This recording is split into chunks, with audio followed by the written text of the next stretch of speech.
Good morning, student. Today we will discuss chapter number 2, Consumers Equilibrium. Consumers Equilibrium. The word equilibrium means balance. Means in this chapter we discuss how a consumer be in equilibrium. So in so first of all we discuss what is consumer. Consumer is an economic agent who consume final goods or services for a consideration.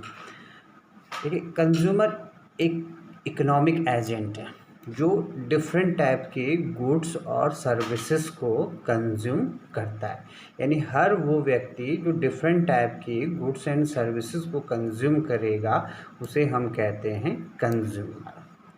ठीक है, इस chapter में generally हम consumer के behaviour के बारे में study करेंगे कि कैसे एक इंडिविजुअल कंज्यूमर या ग्रुप जो है कंज्यूमर का या कोई ऑर्गेनाइजेशन जो डिफरेंट गुड्स एंड सर्विसेज को खरीदता है, बेचता है, इस्तेमाल करता है, वो कैसे जो है उनसे अपनी नीड्स को या वांट्स को पूरा करता है। ठीक है, उसके कंज्यूमर के बिहेवियर को हम डिस्कस करेंगे इसमें। ठीक है, next one is utility. Utility क्या होता है? Utility is want satisfying power of a commodity.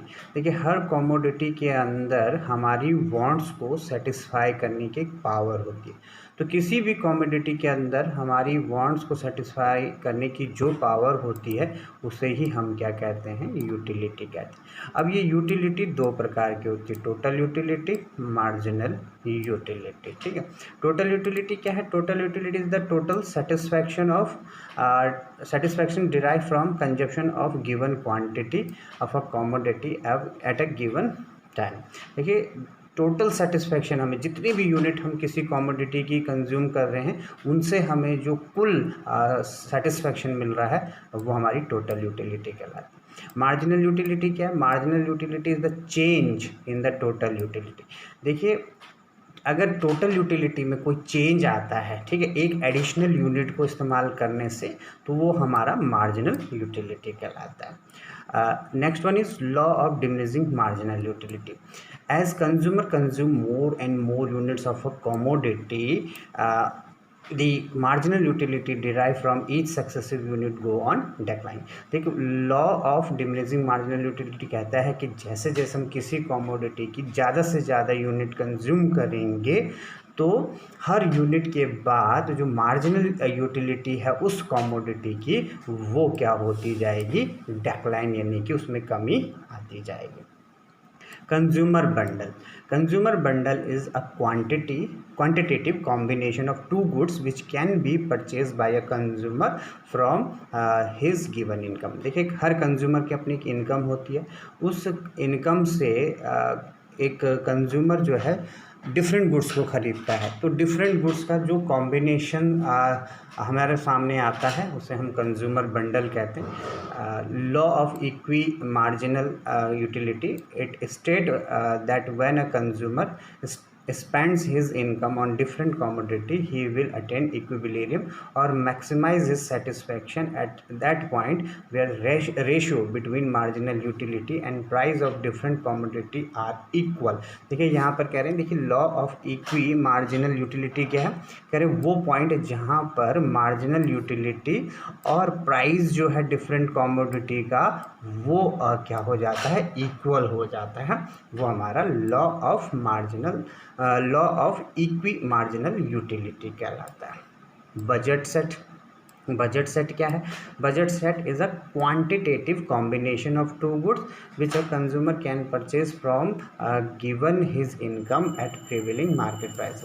ये भी एक क्वांटिटेटिव कॉम्बिनेशन है दो गुड्स का जिसे कंज्यूमर जो है वो परचेज करता है अपनी इनकम से, और साथ साथ में यहाँ पर क्या है? मार्केट प्राइजेस भी जो हैं गुड्स के वो क्या होते हैं? गिवन होते हैं। ठीक है, तो एक कॉम्बिनेशन हमें डिफरेंट गुड्स का हमारे सामने आ जाता है, उसे ही हम बजट सेट कहते हैं। इस बजट सेट को जब हम ग्राफ उतारते हैं तो वो बन जाता है बजट लाइन, और कुछ हमारे पास इस प्रकार से ये हमारे साथ जब हम उसको ग्राफ उतारेंगे तो ये इस प्रकार से हमारे सामने आएगा। स्लोप ऑफ प्राइस लाइन और बजट लाइन। जो बजट लाइन होती है, हमने कहा था बजट सेट को अगर हम ग्राफ उतारेंगे तो हमारे पास जो आएगा हम उसे बजट लाइन कहते हैं। तो जो बजट लाइन है उसका स्लोप जो है वो होता है डाउनवर्ड, या हम दूसरे भाषा में बोलेंगे वो नेगेटिव भी होता है। नेगेटिव इसलिए होता है क्योंकि वो दो कमोडिटी का कॉम्बिनेशन है, और हमने पीछे भी पढ़ा है, पिछले चैप्टर्स में भी पढ़ा है, ठीक है, कि इकोनॉमिक्स में एक रूल वर्क करता है कि हम दो कमोडिटीज़ को एक साथ एक जितनी मात्रा में प्रोड्यूस नहीं कर सकते। हमें क्या करना पड़ेगा, एक कमोडिटी का कंजप्शन जो है बढ़ाने के लिए हमें दूसरी कमोडिटी के कुछ यूनिट्स को गिव अप करना पड़ेगा, यानी कि छोड़ना पड़ेगा, ठीक है, जिसकी वजह से बजट लाइन का स्लोप जो है वो क्या होता है, डाउनवर्ड होता है। तो जो स्लोप है बजट लाइन का वो क्या है, डाउनवर्ड होता है। Next one is monotonic preference. अब डिफरेंट गुड्स के हमारे पास कुछ कॉम्बिनेशंस होते हैं, कुछ बंडल्स होते हैं। तो जो कॉम्बिनेशन, जो बंडल हमें ज़्यादा सेटिस्फैक्शन देगा, ठीक है, वो कंज्यूमर उसको क्या करता है, चूज़ करता है, और वही प्रेफरेंस जो है क्या कहलाती है, मोनोटोनिक प्रेफरेंस कहलाती है। यानी कॉमोडिटीज़ का ऐसा बंडल जो किसी कंज्यूमर को ज़्यादा सेटिस्फैक्शन देता है। मार्जिनल रेट ऑफ सब्स्टिट्यूशन, ये सेम है। जिस रेट से एक कंज्यूमर किसी कमोडिटी को, यूनिट्स को बढ़ाने के लिए दूसरी कमोडिटी की यूनिट्स को सेक्रीफाइस कर रहा है, गिव अप कर रहा है, छोड़ रहा है, तो उस रेट को हम क्या कहते हैं, मार्जिनल रेट ऑफ सब्स्टिट्यूशन कहते हैं। इसको हम MRS के नाम से ज़्यादा जानते हैं, ठीक है। MRS निकालने के लिए हमारे पास एक फार्मूला है, आप यहाँ पे देखेंगे ये फार्मूला हमारे पास है। MRS equals to loss of good by oblique gain of good by. यानी इसका मतलब ये हुआ कि हमें अगर y के कुछ यूनिट्स को क्या करना पड़ेगा, अगर हमें x के कुछ यूनिट्स को में गेन करना है तो हमें y की कुछ यूनिट्स को गिव अप करना पड़ेगा, सेक्रीफाइस करना पड़ेगा, ठीक है। तो हमारे पास जिस रेट से भी हम उसको सेक्रीफाइस करेंगे वो हमारा मार्जिनल रेट ऑफ सब्स्टिट्यूशन कहलाएगा। Next one is indifference curve.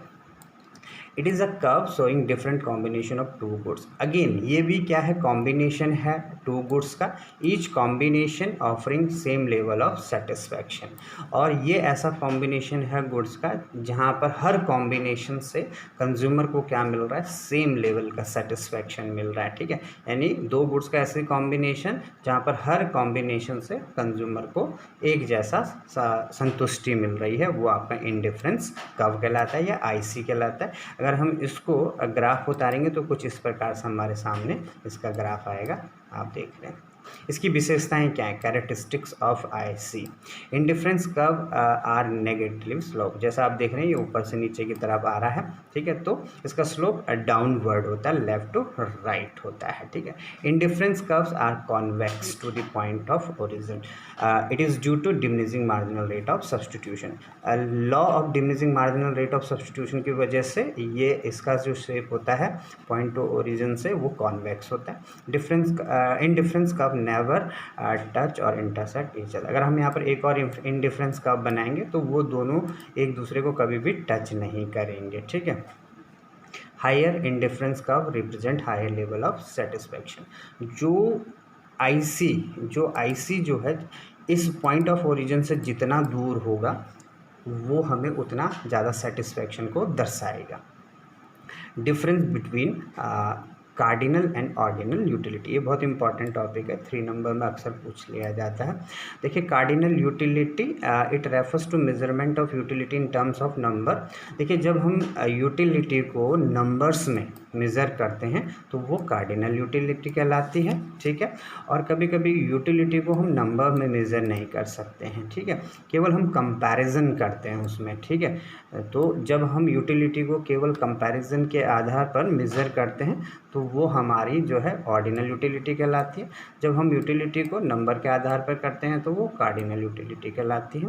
इसको एल्फ्रेड मार्शल ने सबसे पहले ऑब्ज़र्व किया था, और एलन एंड हिक्स ने ऑर्डिनल यूटिलिटी को ऑब्ज़र्व किया था सबसे पहले। नाउ कंज्यूमर्स इक्विलिब्रियम, उपभोक्ता संतुलन उसको हिंदी में बोलते हैं। सबसे पहले डेफिनेशन देखते हैं कि कंज्यूमर इक्विलिब्रियम कहते किसे हैं? A consumer is said to be equilibrium when he maximizes his satisfaction given his income and prices of two commodity. अरे एक कंज्यूमर तब इक्विलिब्रियम की पोजीशन में कहलाएगा जब उसको मैक्सिमम सेटिस्फैक्शन मिलता है, ठीक है। यानी वो जब किसी गुड्स को परचेज करेगा, खरीदेगा, इस्तेमाल करेगा, अपनी इनकम और प्राइजेज़ अभी गिवन होते हैं उन कमोडिटी के, तो उनकी मदद से जब उनको इस्तेमाल करेगा तो उसको मैक्सिमम सेटिस्फैक्शन मिलना चाहिए। उसको अधिकतम संतुष्टि मिल रही है उनके कंजप्शन से, उनको कंज्यूम करने से, तो हम कहेंगे कंज्यूमर इक्विलिब्रियम की पोजीशन में है, ठीक है। कंज्यूमर इक्विलिब्रियम की हमारे पास दो कंडीशंस हैं, ठीक है।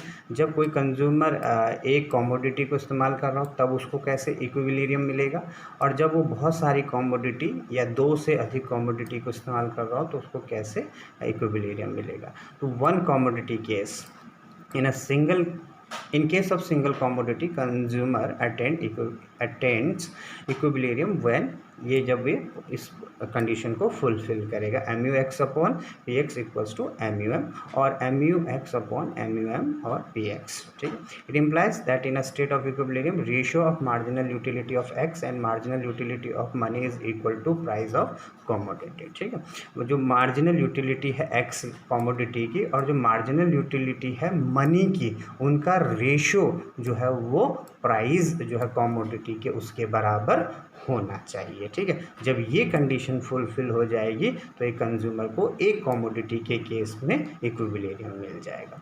अब टू कमोडिटी केस में देखते हैं। अब हमारे पास दो कमोडिटी हो गई, एक कमोडिटी एक्स हो गई है, ठीक है, और एक कमोडिटी वाई हो गया, ठीक है। तो जो रेशो है किसका, कमोडिटी एक्स और प्राइस का, वो इक्वल होने चाहिए कमोडिटी वाई और प्राइस जो है वाई के, और ये दोनों इक्वल होने चाहिए मार्जिनल यूटिलिटी ऑफ एम के। तो जब ये कंडीशन फुलफिल होगी तो एक कंज्यूमर को क्या मिल जाएगा, टू कमोडिटी केस में इक्विलिब्रियम मिल जाएगा। मार्जिनल रेट ऑफ सब्सटीट्यूशन है, ये हम लोग ऊपर भी पढ़ा है, वो सेम थिंग है। Marginal rate of substitution MRS refers to the rate at which the consumer substitute one commodity to obtain one more unit of other commodity. यानी एक कमोडिटी को गेन करने के लिए दूसरी कमोडिटी को जो यूनिट गिव अप की जाती हैं या सेक्रीफाइस की जाती हैं जिस रेट से, उस रेट को हम मार्जिनल रेट ऑफ सब्सटीट्यूशन कहते हैं। Formula MRS equals to delta Y upon delta X, ठीक है। MRS नेवर कांस्टेंट, ये कभी भी कांस्टेंट नहीं होता है, ठीक है। It varies over the IC यानी इंडिफरेंस कर्व, ठीक। As we move along indifference curve MRS falls, also called diminishing marginal rate of substitution. इसका शेप आप इसको ग्राफिकली रिप्रेजेंट करेंगे तो ये इस प्रकार से आपके सामने आएगा, ठीक है। Thank you.